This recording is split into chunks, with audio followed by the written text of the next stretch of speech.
Bonjour et bienvenue à tous dans le journal de l'économie. 4 400 000, c'est le nombre de voyageurs qui ont transité par l'aéroport Mohamed V de Casablanca. On parle là d'une augmentation de 8,5% par rapport à fin juillet 2013. Et c'est en partie grâce au marché européen. Ce dernier a affiché une forte progression. Il représente à peu près les 3/4 du volume du trafic aérien international.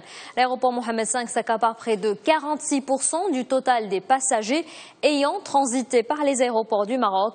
Leur nombre a dépassé les 9 700 000. Selon les chiffres de l'ONDA, tous les aéroports du Royaume ont connu une croissance atteignant les 9%, à l'exception des aéroports de Tanger, Nador, Hoceima et Ouarzazate. Ils ont enregistré une baisse de leur trafic. Toujours dans le chapitre du transport aérien, la Royal Air Maroc s'allie à l'Association marocaine des exportateurs, un partenariat qui vise à mieux travailler à l'export et pour la compagnie nationale, c'est l'occasion de booster son activité cargo. Une rencontre est d'ailleurs prévue à cet effet aujourd'hui. Et du transport aérien, on passe au transport portuaire. L'Algérien Cevital veut renforcer sa présence dans le port de Tangemed. Le groupe compte porter la superficie de sa plateforme logistique de 10 000 à 110 000 m². Cette plateforme servira au stockage et à la commercialisation du verre importé d'Algérie. Le PDG du groupe veut profiter de la hausse de la demande en verre plat au Maroc. Cevital dédie 70% de sa production à l'export. Le plus gros de cette production est exporté vers l'Espagne, la France, l'Allemagne et l'Autriche. L'infrastructure de Tangemed sert à approvisionner le Maroc et certains pays de l'Afrique de l'Ouest. Dans l'actualité aussi, ce changement dans le tour de table d'Atlanta, CIH Bank va s'offrir 10% du capital de la compagnie d'assurance. Le conseil administratif de la banque vient d'autoriser l'acquisition auprès de la CDG. La caisse détient 14,6% du capital d'Atlanta et cette acquisition se fera au prix de 68 dirhams l'action pour 6 millions de titres, ce qui valorise l'opération à 409 millions de dirhams.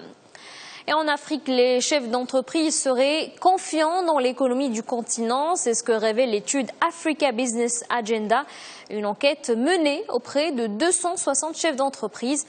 Les patrons africains restent optimistes sur leurs perspectives de croissance, et ce malgré un environnement économique encore instable.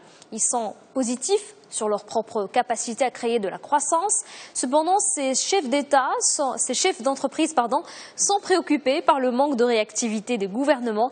Ils s'inquiètent également de lourdeur bureaucratique, de taux de change volatiles, d'endettement et de déficit budgétaire de leur pays. Des obstacles qui, selon eux, découragent n'importe quelle entreprise à faire des affaires sur le continent. Et un mot d'énergie avant de terminer. Les prix du pétrole n'arrivent toujours pas à rebondir. Les marchés surveillent de près cette baisse. Un des facteurs de ce repli, la faiblesse de la demande. L'Agence internationale de l'énergie a revu à la baisse sa prévision pour 2014. L'AIE table désormais sur 92,6 millions de barils par jour. C'est un peu moins que l'estimation précédente et en cause la faiblesse économique en Europe et en Chine. S'ajoutent aussi des livraisons de pétrole plus faibles que prévu au Japon et au Brésil. Voilà pour l'actualité économique. Très bonne journée à tous sur notre antenne.